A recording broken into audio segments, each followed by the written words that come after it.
ഏവർക്കും നമസ്കാരം. ശുഭകരമാകട്ടെ, ദിനം സന്തോഷകരമാവട്ടെ, സൗഖ്യകരമാകട്ടെ, അനുഭവങ്ങളും അനുഭൂതികളും നമ്മെ ഏവരെയും നയിക്കുമാറാകട്ടെ. ഒളിമ്പസിന്റെ ശുഭദാമ്പത്യം എന്ന പരമ്പരയില് 6ാമത്തെ അധ്യായമാണ് കുടുംബവും സമൂഹവും എന്നുള്ളത്. അതിനെക്കുറിച്ച് സംസാരിച്ചു വരുമ്പോൾ ഈ കുടുംബങ്ങളും ഉണ്ടാക്കുന്ന പുലിവാലുകൾ സമൂഹത്തെ ബാധിക്കുന്ന ഒരുപാട് ഘട്ടങ്ങളുണ്ടല്ലോ. അതിലൊരു ഭാഗത്തെക്കുറിച്ചാണ് നമ്മൾ ഇന്ന് സംസാരിക്കുന്നത്. ഇതിനെക്കുറിച്ച് പറയുന്നത് എങ്ങനെയാണ്? Turbulent families affect social structure and functions. കലഹ കുടുംബങ്ങൾ സമൂഹത്തിന് നൽകുന്ന ജഡത്വം. ഘടകങ്ങൾക്കിടയിൽ ശുഭകരമായി നടപ്പിലാക്കപ്പെടുന്ന പ്രകൃതിയുടെ ഏകതാനതയുടെ നിയമമാണ് പാരസ്പര്യം. സ്ത്രീയുടെ നിയതമായ കുറവ് പുരുഷനും, പുരുഷന്റെ നിയതമായ കുറവ് സ്ത്രീയും, ഇവരുടെ നിയതമായ കുറവ് മക്കളടക്കമുള്ള മറ്റു കുടുംബ ഘടകങ്ങളും ആരോഗ്യകരമായി നികത്തുമ്പോഴാണ് ഈ പാരസ്പര്യം സംഭവിക്കുക. അന്യോന്യം അറിയുകയും അംഗീകരിക്കുകയും ആദരിക്കുകയും ചെയ്യാത്ത ഇടത്താണ് കലഹങ്ങൾ ഉണ്ടാവുക. ആ കലഹങ്ങൾ ശബ്ദമായോ നിശബ്ദമായോ ആകാം. കലഹം ഉണ്ടാകുന്ന സ്ഥലകാല സംഭവങ്ങളിലേക്കാണ് കുടുംബത്തിന്റെ ജീവചൈതന്യം കേന്ദ്രീകരിക്കുക. അങ്ങനെയുള്ളപ്പോൾ സമൂഹത്തിൽ നിന്നും കുടുംബത്തിലൂടെ സമൂഹത്തിലേക്ക് തന്നെ സംഭവിക്കേണ്ടുന്ന ഒഴുക്ക് തടസ്സപ്പെടുകയും സമൂഹത്തെ രൂപീകരിക്കേണ്ടുന്ന ഉത്തരവാദിത്വത്തിൽ നിന്നും കുടുംബം പിൻവലിയുകയും ചെയ്യും. സാമൂഹ്യ നിർമ്മിതിയുടെ അടിസ്ഥാന ശിലയാകേണ്ടുന്ന കുടുംബം ഒരു ഭൗതിക ഘടകം മാത്രമായി ഇങ്ങനെ മാറുമ്പോൾ ആ സമൂഹം ദുർബലവും സുരക്ഷിതമല്ലാത്തതുമായി മാറും. കുടുംബത്തിന്റെ സുരക്ഷയ്ക്ക് ഉറപ്പു നൽകുവാൻ അത്തരം ഒരു സമൂഹത്തിന് കഴിയാതെ വരികയും ചെയ്യും. അപ്പോ ഇതാണ് ഇന്നത്തെ വിഷയം, ടർബുലന്റ് ഫാമിലീസ്, കലഹ കുടുംബങ്ങൾ. ഇവിടെ ഈ ദമ്പതികൾക്കിടയിൽ കൃത്യമായ പാരസ്പര്യമില്ലാതെ പോകുന്ന ഒരു സംവിധാനം നമ്മുടെ നാട്ടിലെങ്ങുമുണ്ട്. അല്ലെങ്കിൽ ആധുനിക മനുഷ്യന്റെ ഇടയിൽ അത് വല്ലാതെ നിലനിൽക്കുന്നുണ്ട്. ഒരുപക്ഷെ അതിനെ അതിജീവിക്കാൻ വേണ്ടി ആയിരിക്കാം നമ്മൾ ഈ ശുഭദാമ്പത്യം എന്നുള്ള വിഷയം മുൻപോട്ട് വെച്ചപ്പോൾ ഒരുപാട് പേര് അത് സ്വീകരിച്ചത്. ശുഭദാമ്പത്യം എന്നുള്ള ഒരു ആശയം വേണ്ടി വരുന്നത് ഇങ്ങനെ ഒരു കോണ്ടെക്സ്റ്റിലാണെന്നാണ് ഞാൻ പറഞ്ഞു വന്നത്. അപ്പോ ഘടകങ്ങൾക്കിടയിൽ ശുഭകരമായി നടപ്പിലാക്കപ്പെടുന്ന പ്രകൃതിയുടെ ഏകതാനതയുടെ നിയമമാണ് പാരസ്പര്യം. നമുക്കറിയാം, മ്യൂച്വാലിറ്റി എന്നുള്ള പരസ്പരം ഇഴുകേണ്ടുന്നവരാണ് അല്ലെ. അത് സ്ത്രീയുടെ നിയതമായ കുറവ് പുരുഷനും, പുരുഷന്റെ നിയതമായ കുറവ്. നിയതം എന്ന് വെച്ച് കഴിഞ്ഞാൽ പ്രകൃതി കൽപ്പിച്ചത് എന്നുള്ളതാണ്. ഇങ്ങനെ ആയിരിക്കണം എന്ന് കൽപ്പിച്ചത്. ആ പ്രകൃതിയുടെ കൽപ്പനയനുസരിച്ച് സ്ത്രീക്ക് എന്ത് കുറവുണ്ട് അത് പുരുഷൻ നികത്തും, പുരുഷന്റെ കുറവെന്തോ സ്ത്രീ നികത്തും. ഇവരുടെ രണ്ടുപേർക്കും കൂടെ ചേർന്നിട്ടുള്ള നിയതമായ കുറവുണ്ടല്ലോ, അത് മക്കളടക്കമുള്ള മറ്റു കുടുംബ ഘടകങ്ങൾ, കുടുംബാംഗങ്ങളും നടത്തും. ആ കുറവ്, ഇവർക്കുണ്ടാകുന്ന കുറവ് എന്തോ അത് നികത്താൻ പാകത്തിലുള്ള മക്കളായിരിക്കും അവിടെ ഉണ്ടാവും. അപ്പോഴാണ് ആ ഒരു ഫാമിലി എന്നുള്ളത് കൃത്യമായിട്ട് ഉണ്ടായി വരിക. ഇവരില് ഓരോരുത്തരും തമ്മിൽ പരസ്പരം അറിയുക, പരസ്പരം അംഗീകരിക്കുക, പരസ്പരം ആദരിക്കുക, ഇതൊക്കെ ചെയ്യുന്ന സമയത്താണ് ഈ പാരസ്പര്യം എന്നുള്ളത് നിലനിൽക്കുക. പരസ്പരം അറിയണമെങ്കിൽ ഒരുമിച്ചിരിക്കണം, ഒരുമിച്ച് പ്രവർത്തിക്കണം, ഒരുമിച്ച് കാര്യങ്ങളിലൂടെ കടന്നു പോകണം. നമ്മള് 2.5 വയസ്സാകുന്ന സമയത്ത് കുഞ്ഞിനെ പ്രീ സ്കൂളിൽ കൊണ്ട് നടന്നു. അത് കഴിഞ്ഞിട്ട് പിന്നെ നമ്മൾ ആ കുഞ്ഞെന്നുള്ള വ്യക്തിക്ക് അമ്മയോടും അച്ഛനോടും ചേർന്നിരിക്കാനുള്ള സമയം, കുടുംബാംഗങ്ങളോട് ചേർന്നിരിക്കാനുള്ള സമയം കുറവും വെളിയിലുള്ള സമയം കൂടുതലുമാണ്. ഈ കുടുംബത്തിനകത്ത് ഉണ്ടായിരിക്കേണ്ടുന്ന ഒരു ആവശ്യകതയുണ്ട്. കുഞ്ഞായി ഇരിക്കുന്ന ഒരു അവസ്ഥയിൽ അമ്മയോടും അച്ഛനോടും കൂടെയാണ് ഇരിക്കേണ്ടത്. അതിനെ നമ്മൾ സ്കൂളിലേക്ക് അയച്ച് അവിടെ മുതൽ നമ്മൾ തുടങ്ങുകയാണ് ഈ സെപ്പറേഷൻ എന്നുള്ള സംഭവം. അപ്പോ അന്യോന്യം അറിയുക എന്നുള്ളതിനേക്കാളും കൂടുതൽ കുഞ്ഞ് സോഷ്യൽ സിസ്റ്റത്തെ കുറിച്ച് അതോറിറ്റേറിയൻസ് പറഞ്ഞുണ്ടാക്കിയ പാഠപുസ്തകങ്ങളിൽ പറഞ്ഞിട്ടുള്ള കാര്യങ്ങളെ കുറിച്ച്, അവിടുത്തെ ട്രെൻഡുകൾക്കനുസരിച്ച് ജീവിക്കുന്ന കുറെ മനുഷ്യരുടെ കുഞ്ഞുങ്ങളുടെ ഒപ്പം, അതിനെയാണ് അവർ അറിഞ്ഞുകൊണ്ടിരിക്കുന്നത്. അങ്ങനെ അറിയുന്ന ഒരവസ്ഥയിലൂടെ നമ്മൾ കടന്നു പോകുന്ന സമയത്ത് ഈ അപ്പനും അമ്മയും എന്നുള്ള 2 പേർ വീട്ടിലുണ്ടല്ലോ, അവർക്ക് അറിവില്ലെന്നും ഇതെല്ലാം പറഞ്ഞു കൊടുക്കുന്ന സ്കൂളിലെ ടീച്ചർക്കാണ് വിവരമുള്ളതെന്നും മിക്കവാറും കുട്ടികൾ ധരിക്കാറുണ്ട്. കാരണം അച്ഛനും അമ്മയ്ക്കല്ല. ശരിക്കും കുഞ്ഞിനെ സംബന്ധിച്ചിടത്തോളം കുഞ്ഞിന്റെ ഹീറോ എന്ന് പറയുന്നത് അച്ഛനും പിന്നെ കുഞ്ഞിന്റെ സുരക്ഷ എന്നുള്ളത് അമ്മയുമാണ്. വീട്ടിൽ വളർന്ന കുഞ്ഞുങ്ങൾക്ക് അങ്ങനെ ഒരു അവസ്ഥ ഉണ്ടാവും. ആധുനിക കാലത്തെ കുഞ്ഞുങ്ങൾക്കല്ല. സുരക്ഷ എന്ന് പറയുന്നത് വേറെ ആരോ ആണ്. ഈ ചൈൽഡ് ഹെൽപ്പ് ലൈനിന്റെ ആളുകളാണ് കുഞ്ഞുങ്ങളുടെ സുരക്ഷ എന്ന് പറയുന്നത്. വീട് സെക്യൂർ സ്പേസ് അല്ല എന്ന് അങ്ങനെ ഒരു പുതിയ ചിന്തയുടെ ഒരു ട്രെൻഡ് ഉണ്ട്. അതുകൊണ്ട് തന്നെ ഇത്തരത്തിലുള്ള കൗൺസിലേഴ്സും അങ്ങനെയുള്ള ആളുകളാണ് അവർക്ക് സപ്പോർട്ടീവായിട്ട് നിൽക്കുന്നത്. സുരക്ഷ എന്ന് പറയുന്നത് അതാണ്. മാർഗം എന്ന് പറയുന്നത് ടീച്ചേഴ്സും ട്രെൻഡ് മേക്കേഴ്സുമാണ്. അപ്പൊ ആ രീതിയിലേക്ക് പോകുമ്പോൾ അതുപോലെ തന്നെ എല്ലാവരും സമന്മാരാണെന്നുള്ള രീതിയിലുള്ള ഒരു അവസ്ഥ നിലനിർത്തി കോമ്പറ്റീഷനെ വല്ലാണ്ട് പ്രോത്സാഹിപ്പിക്കുന്ന സമയത്ത്, വേറൊരാളും തന്നെക്കാൾ വളരാൻ പാടില്ല എന്നുള്ള രീതിയിലൊരു ആശയം പ്രോത്സാഹിപ്പിക്കുമ്പോൾ, അത്തരമൊരു എഡ്യൂക്കേഷൻ സിസ്റ്റം പ്രോത്സാഹിപ്പിക്കുന്ന സമയത്ത് ഈ കുടുംബത്തിനകത്തെ പാരസ്പര്യത്തെ അറിയാതെ പോകും. അവിടുത്തെ എന്താ പറയാ കാര്യങ്ങൾ അംഗീകരിക്കാൻ കഴിയാതെ പോകും. അതങ്ങനെയാണെന്നുള്ളത് നമുക്ക് അക്സെപ്റ്റ് ചെയ്യാൻ കഴിയാതെ പോകും, അതിനെ ആദരിക്കാൻ കഴിയാതെ പോകും. അങ്ങനെ വരുന്ന സമയത്താണ് ഈ കലഹങ്ങൾ ഉണ്ടാവും. ഈ കലഹത്തിന്റെ ഒരു രസതന്ത്രമാണ് ഞാൻ പറഞ്ഞത്.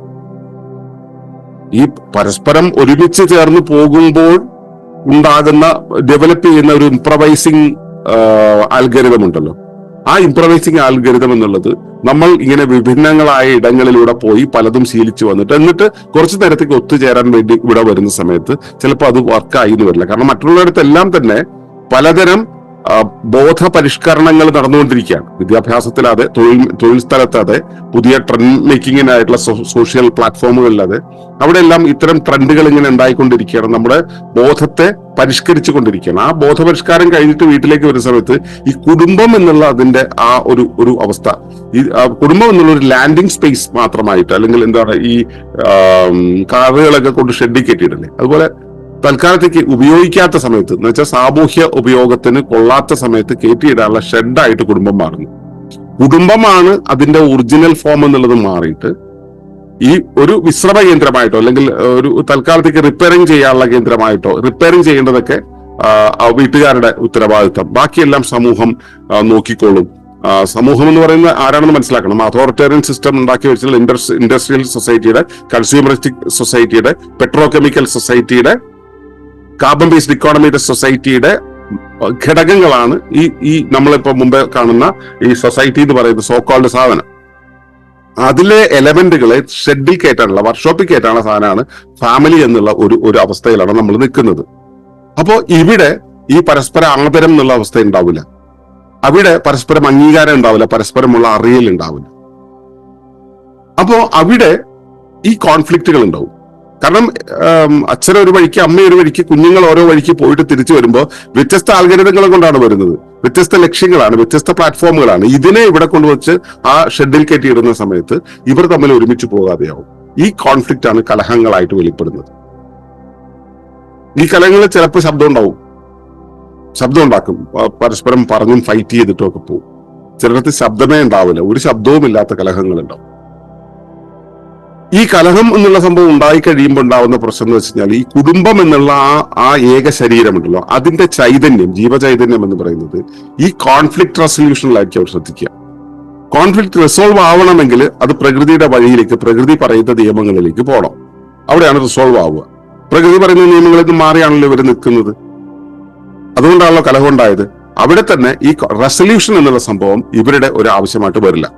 അവരെ സംബന്ധിച്ചോളം അവർ നിൽക്കുന്ന അവരുടെ ഈഗോയുടെ അറിവിന്റെ തലങ്ങളിലാണ് നിൽക്കുന്നത്. ഇത് റിസോൾവ് ചെയ്യാൻ ഈ പരസ്പരം ഇഴുകണം, പരസ്പരം വിട്ടുകൊടുക്കണം. ഈ കൊടുക്കുക എന്നുള്ളൊരു അവസ്ഥ അവിടെ ഉണ്ടാവില്ല. അപ്പോൾ കലഹം എന്നുള്ളത് ഉയർന്നിരിക്കും, അവിടെ അതിന്റെ ജീവചൈതന്യം കേന്ദ്രീകരിച്ചുകൊണ്ടിരിക്കും. അങ്ങനെയുള്ളപ്പോൾ സമൂഹത്തിൽ നിന്നും കുടുംബത്തിലൂടെ സമൂഹത്തിലേക്കും തന്നെ സംഭവിക്കേണ്ടത് ഒഴുക്ക് തടസ്സപ്പെടും. അല്ലെ, നമ്മൾ ഇന്നലെ പറഞ്ഞ ആ ഒരു സംഭവം ഫ്ലോ പാറ്റേൺ, ഇതിങ്ങനെ ഒഴുകി തിരിച്ച് സമൂഹത്തിലേക്ക് പോകേണ്ടതാണ്. ആ സമൂഹത്തിലേക്ക് പോകുന്ന ഒഴുക്ക്, സമൂഹം നൽകുന്ന സുരക്ഷയുടെ ഒഴുക്ക് തന്നെ ഈ കുടുംബത്തിനകത്ത് നടക്കാതെ വരും. അപ്പോ അങ്ങനെ ഒഴുക്ക് തടസ്സപ്പെടും. അതുപോലെ തന്നെ സമൂഹത്തെ രൂപീകരിക്കുന്ന ഉത്തരവാദിത്തത്തിൽ നിന്ന് കുടുംബം പിൻവലിയുകയും ചെയ്യും. ഈ സൊസൈറ്റിയെ ഫോം ചെയ്യേണ്ടത് കുടുംബമാണ്. ആ ഉത്തരവാദിത്തത്തിൽ നിന്ന് കുടുംബം പിൻവലിയാണ് ചെയ്യുക. കുടുംബത്തിന് സമൂഹത്തിനായിട്ട് കോൺട്രിബ്യൂട്ട് ചെയ്യാനില്ല. കുടുംബം ആകെ ചെയ്യുന്ന എന്താ, ആ കാര്യങ്ങൾ സമൂഹം എന്നുള്ള ഇൻഡസ്ട്രിയൽ ആ ഒരു അതോറിറ്റേറിയൻ സിസ്റ്റം പ്രവർത്തിക്കാൻ വേണ്ടുന്ന കുറച്ച് എലമെന്റുകളെ അതങ്ങോട്ടേക്ക് കൊടുക്കും. യഥാർത്ഥ സമൂഹം എന്നുള്ളൊരു അവസ്ഥയുണ്ടല്ലോ, ഈ ജൈവ സമൂഹം, ഭൂമിക്കകത്ത്, മനുഷ്യരാശിക്കകത്ത് അങ്ങനെയുള്ള ഒരു സമൂഹം ഉണ്ടല്ലോ, ഈ സമൂഹത്തിന് കോൺട്രിബ്യൂട്ട് ചെയ്യാത്ത രീതിയിലേക്ക് പോകും. അപ്പോ ഇൻഡസ്ട്രിയൽ സൊസൈറ്റി, ഇൻഡസ്ട്രിയൽ സമൂഹം എന്ന് പറയുന്ന ആ ഒരു സംവിധാനം മാത്രം നിലനിൽക്കുകയും യഥാർത്ഥ ജൈവ സമൂഹം എന്നുള്ളത് അപ്രത്യക്ഷമാകുകയും ചെയ്യുന്ന ഒരവസ്ഥ ഇവിടെ ഉണ്ടായിട്ടുണ്ട്.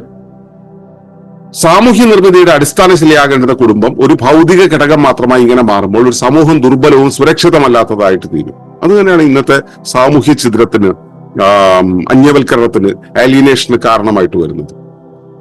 സമൂഹം എന്നുള്ളത് ഒരു എന്താ പറയാ, ഒരു ഒരു പൊതു പ്ലാറ്റ്ഫോമാണെന്നും കുടുംബങ്ങളെല്ലാം കൂടെ ചേർന്നുണ്ടാവുന്ന ഒരു ശരീരമാണെന്നുള്ളൊരു അവസ്ഥ ഇല്ലാത്തത് കൊണ്ടാണ് ഇവിടെ ഇത്രയേറെ ഛിദ്രം ഉണ്ടാവുന്നത്, ലാഭങ്ങൾ ഉണ്ടാവുന്നത്, കാലുഷ്യങ്ങൾ ഉണ്ടാവുന്നത്, എപ്പോൾ എന്ത് സംഭവിക്കുന്ന അറിയാത്ത രീതിയിലുള്ള ഒരു സുരക്ഷിതത്വം ഇല്ലായ്മ വരുന്നത്, യുദ്ധഭൂമിയായി മാറുന്നത് പച്ചയായിട്ടുള്ള ജീവിതം എന്ന് പറയും. അപ്പോ കുടുംബത്തിന്റെ സുരക്ഷയ്ക്ക് ഈ സമൂഹത്തിന് എങ്ങനെയാണ് കോൺട്രിബ്യൂട്ട് ചെയ്യാൻ പറ്റുക?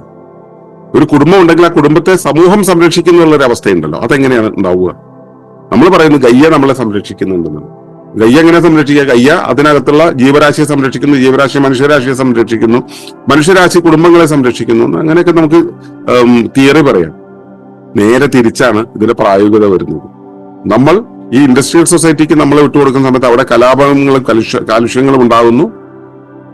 അതിന് നമ്മളെ സംരക്ഷിക്കുക എന്നുള്ളത് അതിന്റെ ഒരു ആവശ്യമല്ല. ഇപ്പൊ ഉദാഹരണത്തിന് വൈദ്യശാസ്ത്രത്തിനെ സംബന്ധിച്ചിടത്തോളം എങ്ങനെ ലാഭം ഉണ്ടാക്കുക എന്നുള്ളതാണ് ലക്ഷ്യം, എങ്ങനെ ആരോഗ്യം സംരക്ഷിക്കുക എന്നുള്ളതല്ലല്ലോ. ആരോഗ്യത്തിനേക്കാളും കൂടുതൽ രോഗമുണ്ടായാലും ഇൻഡസ്ട്രിയൽ സൊസൈറ്റി വർക്ക് ചെയ്യുക. ഇൻഡസ്ട്രിയൽ സൊസൈറ്റി വർക്ക് ചെയ്യുക എന്നുള്ളത് ലക്ഷ്യമാവുന്ന സമയത്ത് ആരോഗ്യ സംരക്ഷണം എന്നുള്ളത് വിഷയമല്ലാതെ. അപ്പൊ ഈ വിധത്തിലുള്ള ഒരു കോൺഫ്ലിക്റ്റ് ഇവിടെ ഉണ്ടായി വരുന്നത്. അപ്പോ കലഹ കുടുംബങ്ങൾ എന്നുള്ള രീതിയിൽ അത് ആകുന്നത് കൊണ്ടാണ് ഇവിടെ ഉണ്ടാകുന്നത്. കലഹം എന്ന് പറയുന്നത് എന്താണെന്ന് മനസ്സിലാക്കുക. ടർബുലൻസ് എന്ന് പറയുന്നത് ഈ പരസ്പരം ഇഴചേരാതെ നിൽക്കുന്ന, കണ്ണിമുറിഞ്ഞു നിൽക്കുന്ന കുടുംബങ്ങൾ സാമൂഹ്യ ഘടനയെ തന്നെ ഛിദ്രം വരുത്തും. ആ ഛിദ്രത സമൂഹത്തിന്റെ, കുടുംബത്തിന്റെ സുരക്ഷയ്ക്ക്, വ്യക്തിയുടെ സുരക്ഷയ്ക്ക് ബാധിക്കുകയും ചെയ്യും. പാരിസ്ഥിതികമായ പ്രശ്നങ്ങൾക്ക് കാരണമാകും, സാമൂഹ്യ പ്രശ്നങ്ങൾക്ക്, മാനസിക പ്രശ്നങ്ങൾക്ക് അതൊക്കെ കാരണമാകും. അപ്പം നമുക്കിവിടെ ഇതിനെ പുനഃസൃഷ്ടിക്കണം എന്നുണ്ടെങ്കിൽ നമ്മൾ ആദ്യം ചെയ്യേണ്ടത് ഈ കലഹ കുടുംബങ്ങൾ എന്നുള്ളൊരവസ്ഥ മനസ്സിലാക്കിയിട്ട് സന്തോഷ കുടുംബങ്ങളായി മാറുകയാണ് വേണ്ടത്. സന്തോഷത്തിലേക്ക് നമ്മളെ മാറ്റിയെടുക്കുകയാണ് വേണ്ടത്. നമ്മുടെ ജീവിതത്തിൽ ഉണ്ടാവുന്ന, കുടുംബത്തിനകത്ത് ഉണ്ടാവുന്ന കലഹങ്ങൾ ഉണ്ടാകരുത് എന്നൊരു കാഴ്ചപ്പാട് ഉണ്ടാവണം. കലഹങ്ങൾ ഉണ്ടാകരുത് എന്ന് പറഞ്ഞാൽ എന്താ ഉണ്ടാവുക? കലഹങ്ങൾ ഉണ്ടാവും. പകരം എന്തിനു ഒഴിവാക്കണം നമ്മൾ വിചാരിക്കുന്നു, അത് ഒഴിവായാൽ എന്താണ് വരിക, അത് വേണമെന്ന് ആഗ്രഹിക്കുക. സന്തോഷം വേണമെന്ന് ആഗ്രഹിച്ചാൽ മതി. സന്തോഷം ഉണ്ടാവണം, പാരസ്പര്യം ഉണ്ടാവണം, ഏകദാനത ഉണ്ടാവണം എന്ന് ആഗ്രഹിച്ച് അതിനു വേണ്ടുന്ന കാര്യങ്ങൾ ചെയ്തുകൊണ്ടേയിരിക്കുക. ഇപ്പൊ നമ്മളിവിടെ ഇവിടുത്തെ ആക്ടിവിറ്റികൾ, ഗുരുകുലത്തിനകത്തെ ആക്ടിവിറ്റികൾ എല്ലാം ഒരുമിച്ചാണ്. അച്ഛനും അമ്മയും മക്കളും എല്ലാവരും കൂടെ ഒരുമിച്ച് ചേർന്നിരുത്താണ് പല ആക്ടിവിറ്റികളും ചെയ്യുക. വളരെ പേഴ്സണൽ ആയിട്ട്, ഇപ്പൊ കമ്പ്യൂട്ടർ മുമ്പിൽ ഇരുന്ന് ചെയ്യുന്നത് അങ്ങനെയുള്ള ചില പേഴ്സണൽ ആയിട്ടുള്ള കാര്യങ്ങൾ മാത്രം ഇങ്ങനെ ചെയ്യുകയും ബാക്കി മുഴുവൻ കാര്യങ്ങളും ഒരുമിച്ചാണ് ചെയ്യുക. ഭക്ഷണം കഴിക്കുന്നത്, അല്ലെങ്കിൽ എന്താ പറയാ, പ്രാർത്ഥിക്കുന്നത്, ഇപ്പോ എന്തെങ്കിലും ഇപ്പോ വൈകിട്ട് ജേർണലിങ്ങിന്റെ ഒരു പ്രോസസ് ചെയ്യുന്നുണ്ട്. ആ ജേർണലിങ്, അതുപോലെ തന്നെ പാട്ട് പാടുന്നത്, നൃത്തം ചെയ്യുന്നത് എല്ലാവരും കൂടെയാണ് ചെയ്യുക. ഇവിടെ ആരൊക്കെ വരുന്നവരെല്ലാവരും കൂടെ ചെയ്യുക. അപ്പൊ ഈ പാരസ്പര്യം എന്നുള്ളത് നമുക്ക് ഡെവലപ്പ് ചെയ്ത് കൊണ്ടുവരാൻ പറ്റും. അവിടെ നമുക്ക് പരസ്പരം അറിയാൻ പറ്റും, പരസ്പരം അംഗീകരിക്കാൻ പറ്റും, അവിടെ നമുക്ക് പരസ്പരം ആദരിക്കാൻ പറ്റും. അങ്ങനെയുള്ള ഒരു അവസ്ഥയിൽ സന്തോഷ കുടുംബമായിട്ട് പോകും. സന്തോഷ കുടുംബമാകുമ്പോൾ കലഹ കുടുംബം എന്നുള്ള ആ ബാനർ പോയി കിട്ടും, അതില്ലാതെയാവും. അപ്പോൾ സന്തോഷ കുടുംബങ്ങളെ സൃഷ്ടിക്കാനുള്ള ശ്രദ്ധ നിങ്ങൾക്ക് ഉണ്ടാകട്ടെ എന്നാണ് എന്റെ പ്രാർത്ഥന. നന്ദി, നമസ്കാരം.